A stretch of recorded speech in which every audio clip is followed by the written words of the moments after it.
नमस्कार दोस्तों, real estate के इस टॉपिक पे चर्चा करेंगे। बहुत ही सोशल मीडिया पे चीज़ें निकल रही हैं कि प्रॉपर्टी बहुत महंगी होगी। मुंबई का तो क्लासिकल एग्जांपल दिया जाता है, बाकी शहरों का भी दिया जाता है। तो उस पर थोड़ी क्लैरिटी मैं देना चाहूँगा ताकि बाकी लोगों को पता चले कि how you can still buy property महंगी होने के बाद। And if what I am going to suggest, if it doesn't work out in real life, then we are staring at a possibility of a particular generation, gen Z बोल लें हम, या people who born in 1990s, या जो अभी मान लें 30-32 साल से उम्र से कम है। This generation will never be able to buy a property if you do not follow this advice. तो पहले तो प्रॉब्लम ये डिस्कस करते हैं जो हर जगह निकलता है। जैसे कई इन्फ्लुएंसर्स हैं, वो निकालते हैं, फाइनेंशियल इन्फ्लुएंसर्स वगैरह हैं, कि रियल एस्टेट अब 12 साल की आपकी इनकम के बराबर हो गई है, 15 साल की इनकम। और ये तो इनकम है, अगर हम सेविंग्स रेट 50% माने, जो कि वैसे पॉसिबल नहीं है आज के दिन इतना सेविंग्स करना, महंगाई वैसे भी बहुत ज़्यादा है, तो भी आपकी 25 साल की सेविंग के बराबर है। तो कैसे खरीदी जा रही है? मुंबई का एग्जांपल लेते हैं। दिल्ली में भी कोई प्रॉपर्टी सस्ती नहीं है, गुड़गांव में भी सस्ती नहीं है, काफ़ी जगह महंगी है प्रॉपर्टी, बड़े शहरों में तो बहुत ही ऑब्वियसली। तो फिर ये प्रॉपर्टी फिर भी कौन खरीद रहा है? और आप जो मेरे को सुन रहे हैं, अगर आप 1-1.5-2 लाख में भी, जैसे सोशल मीडिया पे बहुत चलता है कि 2 लाख रुपए तनख्वाह है तब भी प्रॉपर्टी नहीं खरीद पाएंगे, जो एंग्विश है। तो इसका इलाज ये है कि आज के दिन बड़े शहरों में प्रॉपर्टी बिना प्रॉपर्टी बेचे नहीं खरीदी जा रही। आज के दिन प्रॉपर्टी बिना पेरेंट्स के सपोर्ट के नहीं खरीदी जा सकती। आज के दिन बिना मिलजुल के भी ले सकते हैं, क्योंकि अगर पिताजी गरीब हैं तो अब क्या करें? अब पिताजी गरीब हैं, वो पैसे नहीं दे सकते, कुछ है ठीक है, तो शायद भाई गरीब नहीं होगा, बहन गरीब नहीं होगी, क्लोज जो रिलेशंस में हैं आपके, बिल्कुल भाई बहन वाले रिलेशन मानूंगा मैं उनमें, तो मिल के लेनी पड़ेगी। अब वो कहेंगे नहीं मिल के कैसे लें हम? अरे भाई, वो आधा ले सकता है, आप आधा ले सकते हो तो ले लो। आधा किराए का तो हिसाब होगा, वो किराए पे चढ़ा देंगे। आप जहाँ जहाँ किराए दे रहे हो कुछ तो सब्सिडी मिलेगी आपको, और उसके बाद फिर मौका आएगा, फिर वो भी अच्छा करेंगे, आप भी अच्छा करोगे, तब फिर आधा आधा कहीं और ले लेना, फिर दोनों को ट्रांसफ़र कर लेना। बहुत स्टेट्स में between blood relatives property free transfer होती है, दोबारा रजिस्ट्रेशन फ़ीस नहीं देनी। अब इसमें कहेंगे नहीं धोखा हो जाएगा। भाई तो क्या धोखा हो जाएगा? आपने 50% अपने नाम पे दे रखा है, भाई ने 50% नाम पे ले रखा है, बहन ने, तो धोखा कैसे होगा? और ऐसे धोखा होगा तो भाई फिर देन, अगर हम ऐसे परिवारों में पैदा होते हैं जहाँ पे हम धोखा करते हैं, कर सकते हैं, और पहली बात तो मुझे समझ नहीं आ रहा है इसमें कैसे कर सकते हैं टेक्निकली, क्योंकि धोखा तब होता है जब पैसे आपने दिए और नाम किसी और का था, तो धोखा हो गया। वो कहेगा बाय बाय टाटा, तब तो धोखा is possible, very easily possible, कि पैसे ए ने दिए, प्रॉपर्टी बी के नाम पे, बी ने धोखा कर दिया। अदरवाइज दोनों के नाम पे तो धोखा टेक्निकली तो नहीं हो सकता। ठीक है, यही तरीका है प्रॉपर्टी खरीदने का।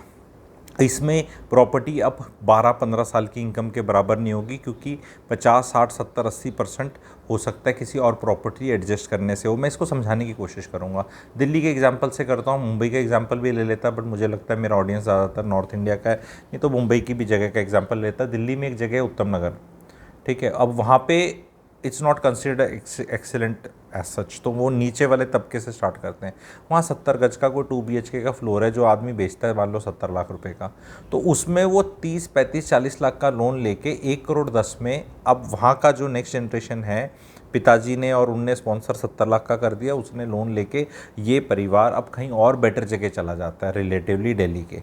और ये जहाँ वो लेता है, मान लो ये DDA का कोई छोटी सी चीज़ 1-20 में ले, 2B कहीं पे भी, वहीं पे जहाँ ये पूरी नाम लिखे होते हैं, अलग मायापुरी, विकासपुरी, ये पूरी यहाँ शिफ्ट कर जाए, यहाँ वाला कहीं और कर जाए। इसने 1-20 में बेचा, अब ये 30-50 लाख का तड़का लोन का और किसी चीज़ का लगा के 170 वाली जगह चला जाए, 170 वाला 240 की जगह चले जाए। ये चीज़ हो रही है रियल एस्टेट में। रियल एस्टेट में कोई सीधा 2 करोड़ 40 लाख पे छलांग नहीं लगा रहा, is the message to all of you. And this story plays out in Mumbai, this story plays out everywhere. अब उसमें कहेंगे कि वो आदमी क्या करे जो बिल्कुल उत्तराखंड से उठकर आया है और हल्द्वानी में पेरेंट्स रहते हैं उसके, और वो उनका वही घर है और वो उनने घर बेचना नहीं है, और बच्चा अब गुड़गांव में आ गया है और अब उसको कुछ खरीदना, और उसकी बीवी भी काम करती है और वो 1.5 लाख कमाता है और बीवी लेट से 1 लाख कमा रही है। तो इसको फाइट हो रही है, इसको 1.5 और 1 लाख में 2.5 लाख की जॉइंट इनकम में भी गुड़गांव में खरीदते जोर लग रहा है, क्योंकि गुड़गांव में तो 2 करोड़ से कम का भी कुछ नहीं है, तो उसकी तो EMI 1.8 लाख आ जाएगी। तो 1.8 लाख की EMI निकलेगी कैसे 2.5 लाख की तनख्वाह से, जिसमें टैक्स भी देना है, खर्चा भी करना है, कैसे करेंगे? तो इन लोग के लिए डिफ़िकल्ट हो रहा है, जहाँ से पीछे से सपोर्ट नहीं है। इन लोगों के लिए भी मैसेज यही है, मेरा मैसेज यही है कि since if you stay in, because मुझे भी क्वेश्चंस आते हैं, मैं ये इस माध्यम से थॉट प्रोसेस लेवल पे चेंज कर रहा हूँ, बिकॉज मुझे जिस तरह मैं समझाता हूँ रियल एस्टेट, ऐसे मुझे लगता है कोई समझा ही नहीं रहा है। ठीक है, आप अब गुड़गांव में नौकरी करते हैं, रहने वाले गुड़गांव के नहीं हैं, आप गुड़गांव में कुछ खरीद नहीं सकते, तो जहाँ खरीद सकते हैं वहाँ खरीदें। नहीं, मैं उसको कैसे देखूंगा, ये जवाब आपको आंसर कर दिया जाए कि कैसे देखोगे, और रेंटल वहाँ से कैसे निकल जाएगा, और वहाँ 5-6% रेंटल तब खरीद लोगे। तो this is what you will have to now look forward to invest in cities, in projects of builders which are well within your budget and make multiple properties, because you are still in your early 30s. बहुत लोग मेरे को उसमें दिखाते हैं, जो ये podcast आते हैं, फाइनेंशियल इन्फ्लुएंसर्स 3 बैठे हैं, आपको पता ही नहीं आप किधर सेटल हो गए, तो आप घर कैसे खरीद सकते? क्यों नहीं खरीद सकता? क्यों नहीं खरीद सकता? मैं गुड़गांव में हूँ, मैं कहाँ सेटल होऊंगा मुझे नहीं पता। मान लो if I am a very youngster, let's say 30 year old, तो भी मैं क्यों नहीं खरीद सकता? क्योंकि जहाँ मैं जब सेटल होना होगा तब मैं वो बेच के सेटल हो जाऊंगा। ये किसने बोला कि जहाँ सेटल होना है उसी के लिए घर लेना है? क्योंकि ये प्रीमाइज ही उल्टा बनाते हैं। कहते हैं आप एक घर खरीद सकते हो, पर वो घर आपके सेल्फ यूज़ के लिए होना चाहिए, आपकी सिक्योरिटी के लिए होना चाहिए, और आपके रहने के लिए। एक घर तो देखो अलाउड है, पर वो घर तो अलाउड तब है जब आपको पता है कहाँ सेटल होना है। अब आप सेटल्ड का पता नहीं, तो घर एक भी मत खरीदो। Why can't I have 100 houses, why can't I have 100 flats? नहीं, वो तो अब ऐसा सुनेंगे तो लोग सोचा होगा, अरे इतने पैसे किसके पास है, 100 नहीं। अगर खरीद सके तो 100 घर क्यों नहीं खरीद सकते? रॉबर्ट कियोसाकी ने 16,000 प्रॉपर्टियाँ खरीद रखी हैं। भैया, एक प्रॉपर्टी खरीदना सेल्फ यूज़ हो सकता है, दूसरी इन्वेस्टमेंट हो सकता है, तीसरी प्रॉपर्टी सरदर्द हो सकता है, लेकिन 10 properties is like a business, it's a काम धंधा। 50 properties wealth, and people can acquire multiple properties. ये मैं खूबसूरती से समझाता हूँ। मेरा रियल एस्टेट मेंटरिंग प्रोग्राम चल रहा है, कंटिन्यूस एजुकेशन प्रोग्राम है, उसमें आप एनरोल हो सकते हैं। हर महीने भी लाइव क्लासेस हैं, पर उसका जो बेस टीचिंग्स हैं वो 14 रिकॉर्डेड क्लासेस में है, 30 आवर्स का कंटेंट है, बहुत बेहतरीन सिलेबस है। उसमें अगर आप एनरोल होना चाहते हैं तो REMP व्हाट्सएप कर सकते हैं। कंटिन्यूस रियल एस्टेट प्रोग्राम है। You need to understand real estate, because कितनी भी नौकरी कर लो, पैसे कमा लो, कितने अमीर बन जाओ, real estate will remain the biggest ticket price in your life. इससे ऊपर कभी कोई खर्चा नहीं होगा लाइफ में। चाहे आप मुकेश अंबानी बन जाओ तो भी एंटीलिया से ऊपर उन्होंने लाइफ में कोई खर्चा नहीं किया है। पर्सनल खर्चे की बात कर रहा हूँ, क्योंकि जहाज़ भी 600 करोड़ में आ जाता है, एंड वो उससे कहीं 1000 करोड़ में बना है। तो अमीर हो चाहे गरीब हो, वो सबसे बड़ा खर्चा अपने घर पे ही करेगा, एंड वो चीज़ समझना बहुत ज़रूरी है। ये नैरेटिव में जाना बहुत इजी है कि अरे कैसे खरीदेंगे, कोई नहीं खरीद रहा, तो मतलब बहुत लोग नहीं खरीद पा रहे। तो इंडिया में तो 85 करोड़ लोगों को तो गवर्नमेंट राशन दे रही है, खाना भी नहीं खा पा रहे, वो 5 kg का अनाज दे रही है गवर्नमेंट। तो is it a good enough reason for you to feel very happy कि मैं तो गवर्नमेंट से अनाज नहीं ले रहा, तो I should feel very happy? ये लोग सोलेस क्या ले रहे हैं कि अच्छा तू भी घर नहीं ले पा रहा, वो भी नहीं ले पा रहा, ये भी नहीं ले पा रहा, वो भी नहीं ले पा रहा, कोई नहीं ले पा रहा, तो ठीक है मैं ज़्यादा पीछे नहीं हूँ, चलो मिलके गाली कर देंगे। चलो मिलके, अगर आप ही के मल्टीपल किराए आ रहे हैं, मल्टीपल रियल एस्टेट प्रॉपर्टीज़ बन रखी हैं, नेटवर्थ बढ़ रखी है, तब आप नहीं बोलोगे रियल एस्टेट को बुरा। लेकिन आप कर नहीं पा रहे, आपको पता नहीं, अंदर से चाहत का सभी है। ये एक इंडिया का ना एक ट्रेंड बनता जा रहा है, शादियाँ होती नहीं, लड़की मिलती नहीं, तो लड़कियाँ बेकार हैं, लड़के ठीक नहीं मिल रहे तो लड़के बेकार हैं, या कुछ और, मतलब ये नैरेटिव रहेगा। जो मिल नहीं रहा, जो कर नहीं पा रहे, भैया रोने के पास कोई चॉइस नहीं है। रोना is never a choice, hope is never a plan. What is the hope? Market will crash, bubble will burst, bubble will burst for you, understand. First of all bubble will not burst, क्योंकि उसमें से time time पे हवा निकलती रहती है। दूसरा, अगर ऐसी सिचुएशन आई तो सबसे पहले योर नौकरी will go, still you will require a house first this thing. अगर आपको लगता है ना कि ऊपर रियल एस्टेट क्रैश करेगी, तो क्रैश रेट भी नहीं खरीद पाओगे आप, ये भी एक फैक्ट है। क्योंकि आपका प्रोग्राम, क्योंकि ऐसे आइसोलेशन में तो ना कुछ हो जाएगा। अभी गवर्नमेंट ने, RBI ने इंटरेस्ट रेट कम करे हर बार, जैसे लोगों को लगता है कुछ है, वो गवर्नमेंट फिर उसमें कुछ इंसेंटिव देती है।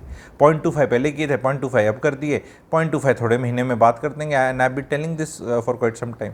1% इंटरेस्ट रेट कम होता दिखेगा आपको दिवाली तक। इंटरेस्ट रेट्स आपको होम लोन्स के 7% में कुछ दिखने लग जाएंगे। सडनली अगर आप 5% 4% जहाँ छोटे टिकट साइजेस पे आप रेंट ज़्यादा दे रहे हैं फुली फर्निश्ड का, it will make more sense for people to buy them. I know नीचे से ही खरीदी जाती हैं चीज़ें। देखो एक इकोसिस्टम तो है महंगी प्रॉपर्टीज़ का, 8 करोड़ 10 करोड़ 12 करोड़ ऐसे वाला, वो अलग ही चल रहा है क्योंकि इंडिया में लोग अमीर बन रहे हैं इतने, एंड वो चीज़ें बिकती। हम देखते हैं ढालिया बिक गया, DLF के 100 बिक गए, एक नहीं 100, 120 flat to be precise, 70 80 90 crore के। उस पर आके लोग बाद में बोलते रह रहे ये सच नहीं है वो सच नहीं है। अरे सच क्या, लिस्टेड कंपनी है, उसने डिक्लेयर किया, बताया, अब जाके चेक कर लो। लोगों को विश्वास इसलिए नहीं होता, लोगों को लगता है अरे इतने रईस लोग कहाँ से आ गए इंडिया में, इंडिया तो गरीब कंट्री है। अरे India is a very populace country, 145 crore में मिल जाएंगे 145 लोग ऐसे खरीदने वाले। मतलब 1 करोड़ पे एक ही तो एक ही तो ढूंढ रहे हैं हम, एक भी नहीं मिलेगा हैं। आप खुद बताएं, दबा के आप कहीं मर्जी चले जाएं, हॉस्पिटल्स में जगह नहीं है, जहाज़ की टिकट देखो कहाँ से कहाँ चली जा रही है, बड़े होटलों में। तो पैसे की कोई कमी नहीं है, इट इज़ जस्ट दैट बहुत लोगों के पास खुद नहीं है, तो उनको लगता है मेरे पास भी नहीं है, मेरे रिश्तेदारों के पास नहीं, मेरे फ्रेंड के पास भी नहीं है। जिस सोशल मीडिया वेबसाइट पे हम रोना रो रहे हैं, RR कर रहे हैं, एक वो R करके एक साइट है ना रेडिट करके, उस पर ये RR चलता है सबसे ज़्यादा, ठीक है। तो अब तो तूने शेम कर, अरे देखो फैक्ट है, रोना है, लेकिन भाई काम करना है, क्या करोगे नहीं तो। रोना ठीक है, पर आप प्रैक्टिकलिटी को अंडरस्टैंड करो ना। अगर एक मेड गुड़गांव में 32,000 रुपये कमा रही है खाना बनाना, लोगों को विश्वास नहीं होता छोटे शहरों को, हैं उनके नीचे तो ज़मीन निकल गई, वो तो टीचर हैं, उनने MSc करी है, MEd करी है, और उनकी 28,000 तनख्वाह है, और गुड़गांव में मेड 32,000 कमा रही है, तो उसकी वो तो हर्ट होगी ना, अंडरस्टैंडेबल है, विश्वास भी नहीं करेगा कोई, which is also understandable. But जीवन का सत्य ये है कि दिस इज़ ऑल्सो अंडरस्टैंडेबल जो मैं बता रहा हूँ आपको। आई होप आप लोगों को ये मैसेजिंग क्लियर हुई कि एक चीज़ है रोना, दूसरी चीज़ है वैल्यू ढूंढना, चीज़ें ढूंढना, where in a person like me helps. अगर आप मेरे से जुड़े नहीं हैं ऑलरेडी, तो एक ग्रुप आपको व्हाट्सएप इन्फो ग्रुप मिलेगा वेबिनार्स का, वर्कशॉप्स का, कमेंट सेक्शन में उसको ज्वाइन कर लेना अगर ऑलरेडी नहीं जुड़े हैं। अगर जुड़े हैं तो फिर डुप्लीकेसी हो जाएगी, क्योंकि वो बाकी उन पर भी शेयर किया जाता है। तो आपको अपॉर्चुनिटीज़ मिलेंगी, मैं ऐसे प्रोडक्ट्स लाता रहूँगा आप लोगों के लिए जो बहुत वैल्यू फॉर मनी रहेंगे, पैन इंडिया बेसिस पे रहेंगे। टिकट साइज़ फॉर्च्यूनर गाड़ी से भी कम वाला रहेगा, कुछ तो इनोवा क्रिस्टा वाले भी आ जाते हैं कभी, ठीक है। BMW के रेट पे भी बहुत प्रॉपर्टियाँ मिल रही हैं, ठीक है। मेरा एम रहेगा ऑडी Q7 तक की बहुत प्रॉपर्टीज़ लेके आना आपके लिए, ठीक है। प्रॉपर्टीज़ रॉयल्स रॉयस के रेट वाली भी बहुत हैं, ठीक है, कभी बेंटले वाली रेट वाली बहुत हैं, रॉयल्स रॉयस घोस्ट वाली भी हैं, तो वो सब जगह से ऑपरेट करता हूँ मैं उस सेगमेंट में, ठीक है। Innova Crysta is the least, उससे नीचे प्रॉपर्टी, अब एल्टो के रेट में तो प्रॉपर्टी मिलेगी नहीं, आपको पता है, ठीक है। तो जीवन में प्रैक्टिकलिटी के पीछे जाएं, हम रो के कभी कुछ नहीं मिलने वाला, and hope is never a plan. I hope you understand this thing, इसमें भी मैंने होप बोल दिया। I hope that hope is a plan वाला फिलॉसफी आप फॉलो नहीं कर रहे, because hope is not a plan. Life will happen the way it will happen, not the way you want it to happen. महंगाई, dynamics, Trump आ गया, फिर ये टैरिफ और ये सब हल्ला वल्ला जो भी हम सुन रहे हैं, ठीक है। तो रियल एस्टेट के प्राइसिंग क्यों नीचे नहीं जाती है, उसका वन ऑफ द रीजंस मैं छोड़ के जा रहा हूँ, और इस पर अगर आप डिटेल वीडियो चाहते हैं तो प्लीज़ कमेंट सेक्शन में लिख देना। उसका reason is somehow related to floor area ratio और FSI, which the government doesn't follow that big FSI ज़्यादा नंबर, एंड उसके क्या कारण हैं, वो फिनोमेना कैसे है, कैसे एड्रेस किया जा सकता है, बाकी देशों में क्या हो रहा है। अगर आप जानना चाहते हैं भाई बहनों, तो कमेंट सेक्शन पे ज़रूर लिखिएगा। रैंप कोर्स जो ज्वाइन करना चाहते हैं, जो हाईली रिकमेंडेड है, कंटिन्यूस प्रोग्राम है वो, रियल एस्टेट मेंटरिंग प्रोग्राम। थोड़ा अभी डिस्काउंट आपको मिल जाएगा जो डायरेक्टली मेरे से जुड़े हुए हैं, ठीक है, थोड़ा डिस्काउंट अगर चाहिए मिल जाएगा आपको।